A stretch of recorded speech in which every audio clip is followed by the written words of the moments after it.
Au Gabon, l'exécution du projet Pied-Pal se poursuit.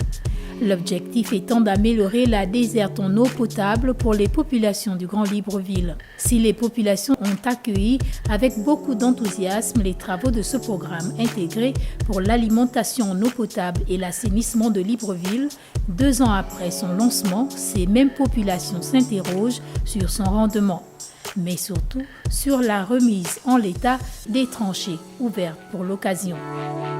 Il y a des problèmes dans le contrôle même de l'exécution des travaux. Et on a été un peu l'objet d'un certain nombre de confusions dans l'implication d'un certain nombre d'acteurs. Donc ça a été l'occasion de corriger tout ça. Et puis préciser aussi, vraiment préciser les responsabilités. Par ailleurs, pour s'assurer de la qualité des travaux réalisés, des missions de contrôle ont été dépêchées.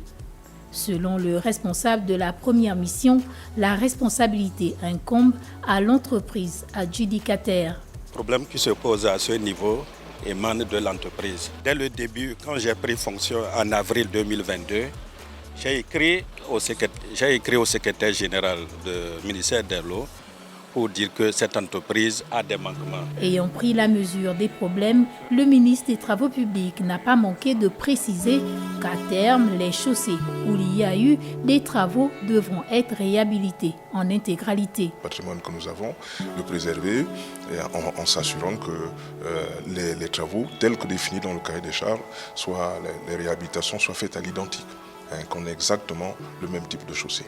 Les responsables des missions de contrôle sont donc à pied d'œuvre pour la bonne exécution de cette consigne.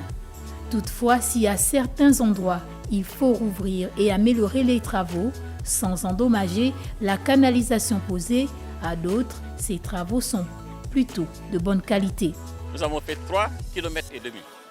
Il y a eu certes des retards, mais c'était lié au fait qu'il y a une composante qui entre dans la réfection des chaussées qui n'était pas dans le DQE et ça a été rattrapé. Et c'est en décembre que les avenants ont été signés. À côté des tranchées à refermer, les populations de la commune d'Akanda, par exemple, se plaignent du fait que l'eau n'arrive pas toujours au robinet.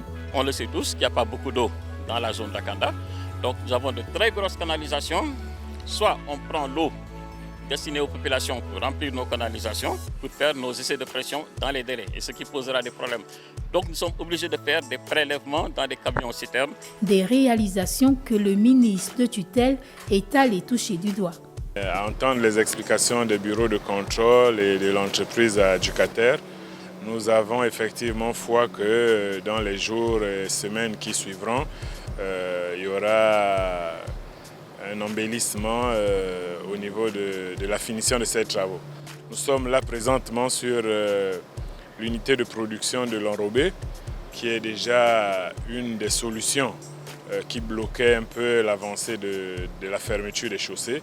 Et nous espérons qu'avec la mise en place en service de cette unité de production, les semaines qui vont suivre après les tests de pression, nous aurons beaucoup de linéaires ouvertes qui vont faire l'objet d'une fermeture. Voilà. Pour rappel, les activités principales du Pied-Pal sont constituées à 80% des travaux de renouvellement, renforcement, extension et réparation des conduites d'eau potable dans le Grand Libreville.